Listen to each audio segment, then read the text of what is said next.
सिंहासन 32 की 29वीं कहानी मनवती पुतली की कथा। सिंहासन का महत्वाकांक्षी राजा भोज 29वीं बार सिंहासन पर बैठने की कोशिश करता है। वह जैसे ही सिंहासन पर बैठने जाता है, तभी 29वीं पुतली मनवती उसे रोकती है और राजा विक्रमादित्य की एक कहानी सुनने लगती है। इस बार कहानी राजा की बहन की शादी की है। आइए जानते हैं कि इस किस्से में 29वीं पुतली ने क्या सुनाया। एक बार की बात है, राजा विक्रमादित्य भेष बदलकर राज्य में घूम रहे थे। वह चलते चलते नदी किनारे पहुँचे और वहाँ चुपचाप खड़े हो गए। अचानक उन्हें बचाओ बचाओ की आवाज़ सुनाई दी। वह तुरंत वहाँ पहुँचे जहाँ से आवाज़ आ रही थी। वहाँ उन्हें नदी की तेज धारा में एक युवक युवती फंसे देखे। वो दोनों किनारे आने का प्रयास कर रहे थे, लेकिन तेज धारा की वजह से असफल हो जाते थे। यह देख राजा विक्रमादित्य फौरन नदी में कूद गए और दोनों को सकुशल बाहर निकाल लिया। नदी से बाहर निकलने के बाद युवक ने बताया, हम दोनों परिवार के साथ नौका से कहीं जा रहे थे। बीच भंवर में हमारी नाव फंस गई। वहां से निकलने की हमने बहुत कोशिश की, लेकिन सफल नहीं हुए। हमारे परिवार के बाकी सदस्य उस भंवर में ही फंसकर मर गए। बस हम दोनों ही किसी तरह तैरकर यहाँ तक पहुँचे थे। राजा विक्रमादित्य ने दोनों से उनका परिचय पूछा। युवक ने बताया, हम दोनों भाई बहन हैं और दूर एक देश के रहने वाले हैं। राजा ने कहा, चिंता मत करो, आप दोनों को सकुशल आपके देश भेज दिया जाएगा। फिलहाल आप दोनों हमारे साथ चलो। यह कहकर राजा विक्रमादित्य दोनों को अपने महल की ओर ले जाने लगे। राजमहल के पास जब प्रहरियों ने राजा को प्रणाम किया, तो युवक युवती को मालूम हुआ कि अपनी जान दांव पर लगकर उन्हें बचाने वाले खुद महाराजा धीराज थे। महल पहुंचकर राजा ने नौकरों को बुलाया और दोनों को सारी सुविधाओं के साथ ठहरने को कहा। अब दोनों का मन राजा के प्रति और आदर भाव से भर गया। वह युवक बहन की शादी के लिए काफी परेशान रहता था, क्योंकि उसकी बहन राजकुमारी की तरह सुंदर थी। इसलिए वह चाहता था कि उसकी शादी किसी राजा से हो, लेकिन खराब आर्थिक हालत की वजह से उसकी यह इच्छा पूरी नहीं हो पा रही थी। अब वह राजा विक्रमादित्य से बहन से शादी का प्रस्ताव रखने की सोच रहा था। यह सोचकर उसने बहन को ठीक से तैयार कराया और उसे लेकर राजा से मिलने राजमहल में गया। राजमहल में पहुंचने पर राजा विक्रम ने उससे हालचाल पूछा और कहा कि दोनों के जाने का प्रबंध कर दिया गया है। युवक ने राजा से कहा, महाराज, आपने जो उपकार किए हैं उसे कभी नहीं भूलूंगा। इसके बाद उसने राजा को छोटा सा तोहफा देने की बात कही। राजा ने मुस्कुराते हुए इसकी अनुमति दे दी। राजा को खुश देखकर उसकी हिम्मत बढ़ गई और उसने कहा, मैं अपनी बहन को आपको उपहार में देना चाहता हूँ। राजा विक्रम ने कहा, यह उपहार मुझे स्वीकार है।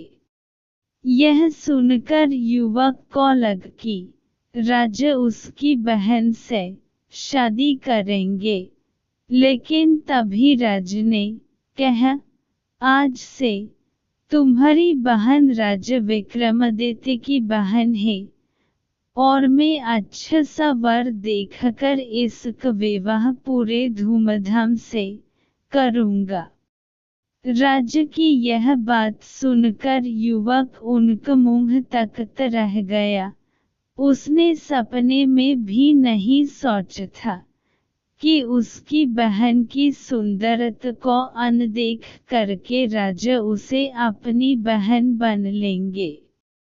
कुछ देर बाद युवक ने राजा से कहा, उदयगिरी का राजकुमार उदयन मेरी बहन की खूबसूरती पर मोहित है और वह उससे शादी करना चाहता है।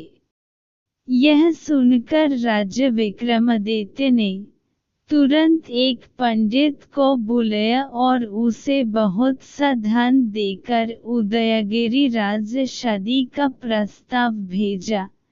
लेकिन पंडित उसी शाम राजमहल लौट आया और बोला कि रास्ते में कुछ डाकुओं ने सारा धन लूट लिया। यह सुनकर राजा हैरान हुए और सोचने लगे कि उनके शासन में डाकू कैसे हो सकते हैं। इस बार उन्होंने पंडित को अपने कुछ घुड़सवारों के साथ धन देकर भेजा।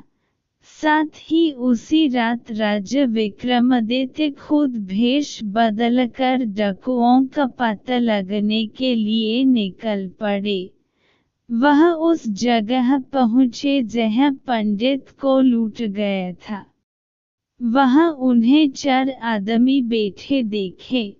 राजा समझ गए कि ये वही लुटेरे हैं, जबकि उन चोरों ने राजा को कोई गुप्तचर समझा। राजा ने उनसे कहा, डरो मत, मैं भी तुम्हारी तरह चोर ही हूँ। यह सुन चोरों ने कहा कि वे चोर नहीं बल्कि इज्जतदार लोग हैं। राजा ने कहा, बहनें मत बनाओ, मुझे भी अपने दल में शामिल कर लो। इसके बाद चोरों ने अपनी अपनी खूबियां बताई। एक चोरी का शुभ मुहूर्त निकलता था, दूसरा परिंदे व जानवरों की भाषा समझता था, तीसरा गायब होने की कला जानता था और चौथा कठिन से कठिन यातना झेल सकता था। ये सब सुनने के बाद राजा विक्रमादित्य ने उनका विश्वास जीतने के लिए कहा कि मैं कहीं भी छिपा हुआ धन देख सकता हूँ। जब चोरों ने ये विशेषता सुनी तो उन्होंने राजा को अपने दल में शामिल कर लिया। इसके बाद राजा विक्रमादित्य ने चोरों के साथ मिलकर अपने ही महल में चोरी करने की साजिश बनाई। वह चोरों को उस जगह पर लेकर गए जहां शाही खजाने का थोड़ा हिस्सा छिपा हुआ था। चोरों ने सारा माल बटोर लिया और निकलने लगे, लेकिन तभी सुरक्षा कर्मियों ने चोरों को पकड़ लिया अगली सुबह चरों को राज दरबार लाया गया। वो डर से कंप रहे थे। उन्होंने अपने साथी को सिंहासन पर देखा तो दंग रह गए। वह सभी सज की प्रतीक्षा कर रहे थे, लेकिन राजा ने उन्हें सज न देकर माफ कर दिया और उनसे फिर से चोरी न करने और अपने गुणों का इस्तेमाल दूसरों की भलाई के लिए करने का वचन लिया। चरों ने भी अपने राजा की बात मानी और अच्छे इंसान की तरह रहने लगे। बाद में राजा ने उन्हें अपनी सेना में शामिल कर लिया। वहीं राजा उदयन ने भी विक्रमादित्य की मुंहबोली बहन से शादी का प्रस्ताव स्वीकार कर लिया। शुभ मुहूर्त में दोनों की शादी धूमधाम से की गई। कहानी सुनने के बाद 29वीं पुतली मानवती ने राजा भोज से कहा कि अगर तुम भी राजा विक्रमादित्य की तरह समझदार, साहसी और निर्मल स्वभाव के हो, तो ही इस सिंहासन पर बैठने के लिए आगे बढ़ना। इतना कहकर 29वीं पुतली मानवती वहां से उड़ जाती है और राजा भोज सोच में पड़ जाते हैं। कहानी से सीख। इस कहानी से बच्चों यह सीख मिलती है कि हमें अपने अंदर सेवा की भावना रखनी चाहिए और समय आने पर चतुराई से काम लेना चाहिए।